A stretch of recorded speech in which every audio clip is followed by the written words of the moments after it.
what I was struck by was the fact that there was this movement for independence, which had never happened when there was a terrible colonial oppressor, Britain, in the driving seat. It had happened since, I think not since 97, because I think the first dozen or so years after 1997 things went quite well.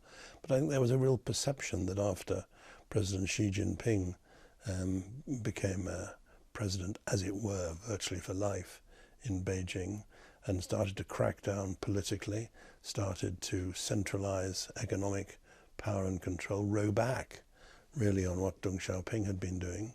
I think there was a perception that that was affecting Hong Kong, that the Beijing office, the liaison office in Hong Kong was throwing its weight around, and that gradually the freedoms of Hong Kong were being eroded. Hong Kong's sense of its own citizenship was being eroded. Beijing was saying there's a silent majority supporting Beijing's stand.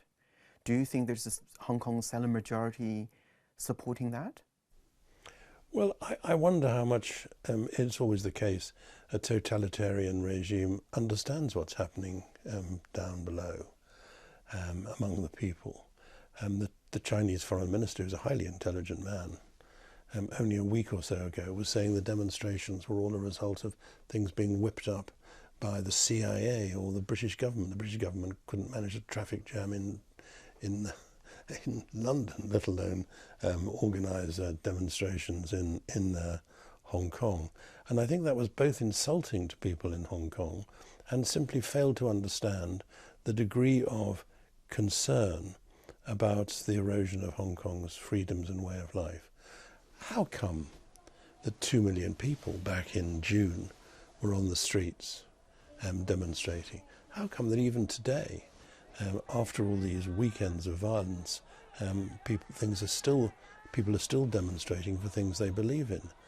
I don't condone violence at all, but on the other hand, I think if you ask why there has been a fringe of violence alongside these demonstrations, you have to recognise that it's partly because nobody will actually talk to the demonstrators, nobody will address some of their concerns. And my own view is that if a commission of inquiry had been set up back in June, it would have actually ended the demonstrations.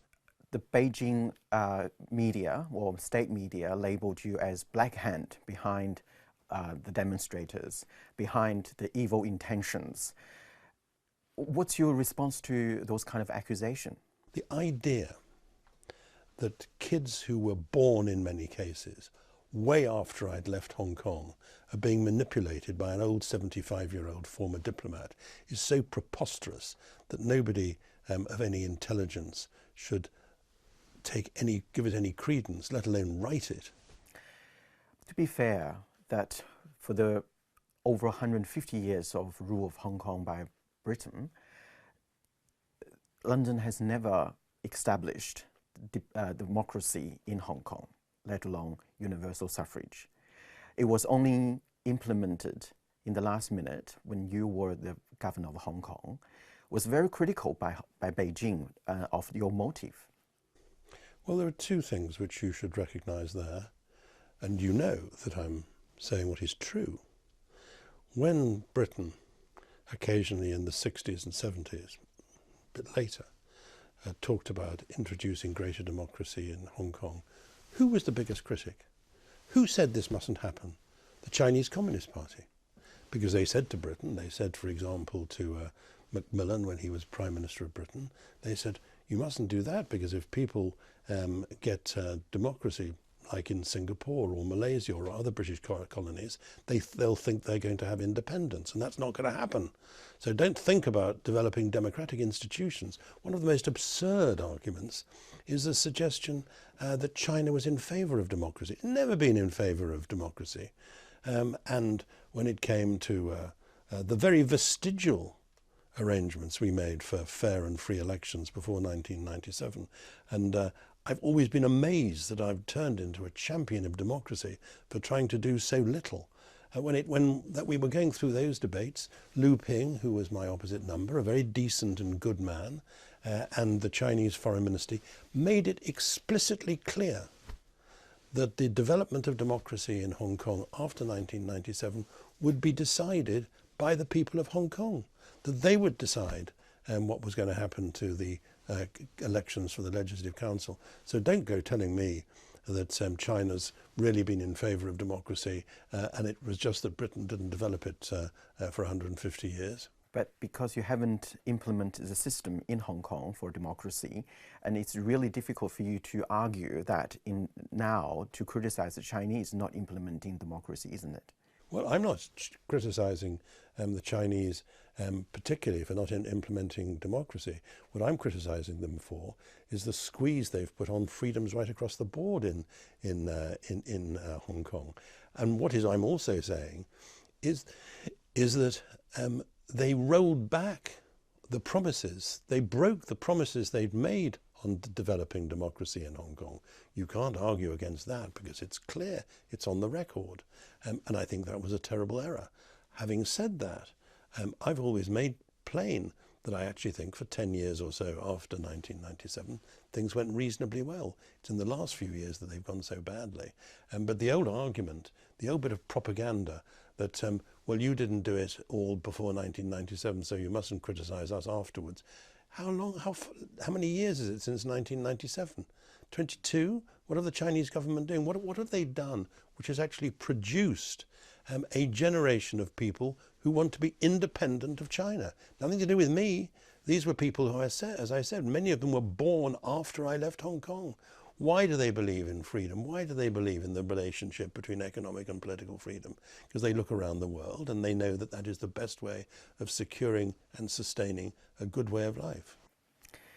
You were very emotional at the ceremony of handing over the sovereignty to Beijing. At the time, did you foresee this will be coming? I wasn't very emotional about handing over sovereignty to China. That was always going to happen. I was quite emotional about leaving Hong Kong, where I'd been wonderfully happy. I think it's a wonderful city. I didn't believe that the handover to China would produce another Tiananmen. I didn't believe that there would be the People's Liberation Army murdering people in Hong Kong. I didn't think that would happen. I hoped that Hong Kong would retain its special character as a Chinese city with certain aspects which were different from the way that China, the mainland, was governed. That, after all, was what one country, two systems suggested. We didn't sign up to one city, two masters, with the Beijing master trying to stop the government of Hong Kong doing what was right. Did you think that the one country, two system really didn't work and then probably will never work? No, I don't think that. I think that one country, two systems was a brilliant portmanteau idea for coping with something which was both politically and morally difficult for China and Britain.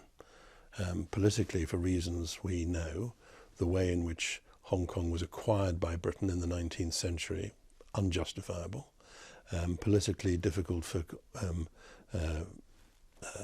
Britain because we knew that to be the case. Morally a problem for China because, as you know, more than half the population of Hong Kong are refugees from communism in China. Every other colony we had in the world, almost without exception, we had prepared for independence with democratic structures. And we couldn't do that in Hong Kong because it was never going to be independent. It was always going to go back to China because of the 99-year lease. So it was a difficulty on both sides. And I think that Deng Xiaoping's axiom of one country, two systems was a brilliant way of actually getting through those problems. Lord Patten, thank you. Thank you very much indeed. Nice to talk to you.